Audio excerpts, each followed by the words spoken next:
So welcome to Chandru Study Center. So one more sum பார்க்கலாம் வாங்க. If 1/3 of 2/5 of a number is 60, what is 15% of that numbers?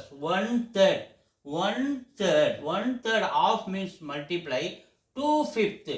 2 by 5th of means multiply a number means x is 60. One more times. 1/3 of 2/5 of a number means x is equal to 60.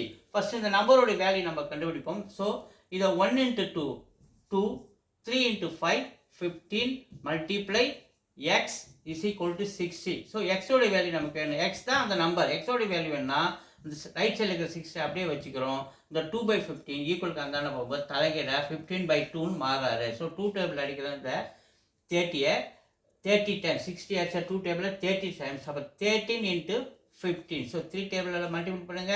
3 into 5 15 reminder 1 1 into 3 3 ஒரு 1 ஒரு 4 இந்த 0 450. எக்ஸோட value 450. 15% of that number எவ்வளோ கேட்குறாங்க. So 450ல் 15% எவ்வளோ நம்ம கண்டுபிடிக்கணும். So 0க்கு 0 cancel. 5 table extra 15 3 times 5 table extra 10 2 times. So 2 table அடிக்கலாம் 45 22.5.